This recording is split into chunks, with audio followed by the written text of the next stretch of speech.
it is I think about this and just feel, how can anyone take so much on? So number one, you're caring for a child who could be very sick. And that is very difficult when you're going to the ER constantly because your child is having seizures. You don't know what to do. It's very scary. They're on tons of medications.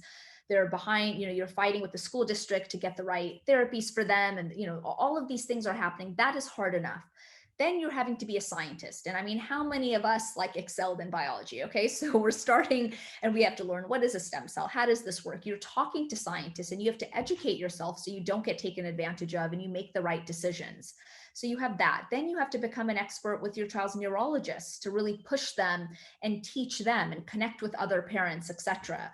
And then you have to fundraise. I mean, you can't do any of this work without lots and lots of money. So you may just be a normal person living a normal life, and all of a sudden you're like, I have to somehow raise millions of dollars for a disease that no one has heard of and no one cares about. And organize parents and do all of this work. And then you've got your job. Most of us are have our day jobs. So it is an enormous amount of work and stress that I think is placed on rare disease parents. Well, I would say take a deep breath, and it's a marathon. It's not a sprint. And that's really important, because if you think of all the stuff you have to do and then put a ridiculous deadline, you will get overwhelmed and burn yourself out. So I think the key is to have a really succinct strategy of, where do I want to get to? And here is the time frame that could make sense.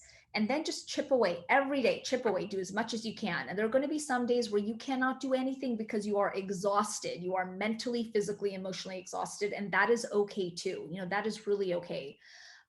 What we've done is built a team. So it's not me running the foundation, it's a group of parents. And then we have parents all around the world in our foundation. And it's us being able to count on one another. So if I have to take a week off because I've just got too much happening with my child at home, I know another parent's going to be there to take over for me, and vice versa. So you can't do it alone, and it's a marathon. And get a good strategy.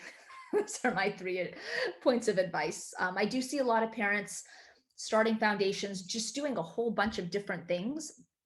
And I think unless you know clearly, it's hard to even fundraise unless you know, what am I fundraising for? What is the project I need to fund right now that's going to make a difference? And to get to that point, you have to really think of things in a strategic and rational way.